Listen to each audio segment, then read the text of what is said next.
Okay, part two. So, why were the cops there, you might be asking? Okay, so I'm going to put my business out there, my wrongdoing as well. So, the night before, I had gotten drunk, and isn't that how it always starts? Also, at the time, I was on felony probation for the ramming some bitch's car with my truck. But I have a video about that. Go look for it. So yeah, that didn't help.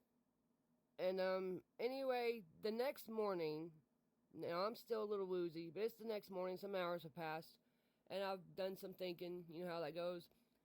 Didn't want to be with a man no more. Got two kids. They're in school at the time.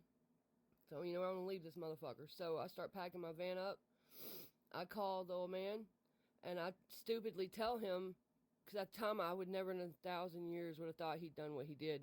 I tell him I'm leaving you, and about 30 minutes later, about 5 cop cars come screaming into the yard like in true white trash fashion and claim that I was on my way to the kids' school with pew-pews, which caused the school to go on lockdown. Which isn't that causing a panic?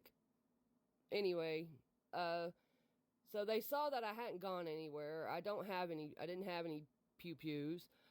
And I'm sitting on my porch cuffed for like 45 fucking minutes. Mind you, not long before this, I had dislocated my shoulder. I'm still a little buzzed. I'm getting angry because I haven't done anything. And ended up calling the guy that. And then going to jail. The 3 days in jail was for violating probation because, you ain't supposed to be getting in trouble while you're on it. And that's the only fuck up I've ever had since being on probation. I've even successfully completed it. I've even voted once. But not since all this, MAGA bullshit. I get the runaround. They make me keep answering the same fucking questions over and over to where I miss the deadlines or whatever and I can't get registered to vote. But anyway, yeah. I'm living this shit.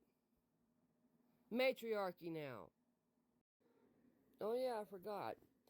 Afterwards, and I was charged and I was having to be my own fucking lawyer, which that was a disaster. They basically mopped the floor with me. When I was getting FOIA requests, I got the 911 CD, the 911 call. And it wasn't even my husband on the phone who made the call. It was some unknown man I'd never met before in my life who was a sheriff or a deputy or one of those high motherfuckers who called 911 on me. You could hear the whole thing. I still have that. Of some sheriff or somebody calling 911 on me, claiming I was on my way to the school to do what was claimed. So my husband then at the time knew somebody, and I can only imagine them concocting this together. Well, we can just say she's doing this and that'll stop her. Matriarchy now!